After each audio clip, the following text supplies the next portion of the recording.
My name is Donna, and I use she, her pronouns. And my name is Krupa, and I use they, them, or she, hers pronouns. My name is Sherrine, and I use she, her, hers pronouns. And I'm Kevin Morrison, and I use he, him, his pronouns. Question for you, Commissioner Morrison. So since we're specifically talking about LGBTQ population in terms of talking about the census, can you speak a little bit to the questions that are on this year's census that pertain to LGBTQ people or could pertain to them? Yeah, so originally it was decided during Barack Obama's administration that there would be a question about gender identity and sexual orientation. However, that changed with the new administration that we have in DC. So what will actually be asked, and this is the first census that this information will be collected, is whether or not you are a same-sex couple. So if you are married to a same-sex partner, that data is going to be collected in the upcoming census. So you said in previously there was going to be a question that was specifically about sexual orientation, but it did not go through. That is correct. Okay, got you. It was not without a lot of controversy. There were a lot of people like me who were pushing to have that question added. I think that information is crucial, but unfortunately, we'll have to rely on our local jurisdictions to hopefully collect that information to see where LGBTQ resources really need to be focused. Okay, so as far as collecting data right now on the LGBTQ population, as far as where they are, where they're living, how many people they're living with, all those types of questions that we'd want to know in order to better understand our community and what we're facing, where do we get that data from? As you said, local jurisdictions, but where is that? Where are other places where that's coming from, if not the census? Yeah, so I would say a lot of it's dependent on whether or not your jurisdiction is trying to find that information. A lot of times it is through our community groups, organizations, nonprofits who look for that data. But the fact that is most vital is we are everywhere. We are in the smallest towns of Iowa to the biggest cities like Chicago.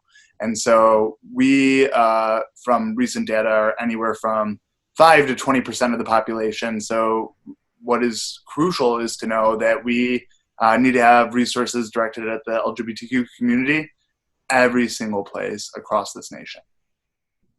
I'd have to say, as a grant writer, I use census data all the time. And while it's great to have local data, it's very important, and it's a great example of how to ask some of the questions. More often than not, when you're applying for, federal funding, state funding, they want to know what's the census information, what's the population like in the targeted area, the geographic area that you're planning on, providing your services. And so I can add in local data as well, but it's definitely helpful to have census data that collects information on everyone. Absolutely. And that question of people being counted or people mattering. And this year, the way that it is, yes, someone like Sherrine can report that you are there, that your wife is there, and that you will be counted this way. And so that little dot will come up on your report. So when you do your grant writing, you'll see people like you. But then for other people like us, how is the census, how have groups been using the census or getting around this notion that we don't know exactly how many LGBTQ people there are because we're not specifically asking that question?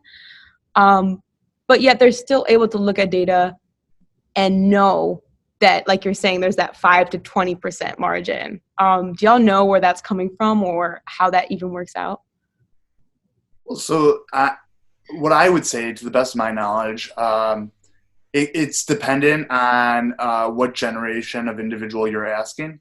The people who, are seniors and our elderly population tend to only report between 3 and 5% as self-identifying as LGBTQ. But when you are asking people who are in their mid-teens to early 20s, that number goes to anywhere from 15 to 20% self-reporting as LGBTQ. So I think it is a shift that we're seeing in society with individuals who are more comfortable living their authentic selves and being able to answer that question with confidence in terms of self-identifying as how you feel inside. But a lot of it is still a shift, and we're seeing as the younger generations are, they're more confident and able to self-identify as part of the community. So we can only assume that the elder population also has a similar number. It's just they're not as comfortable yet coming out and saying so.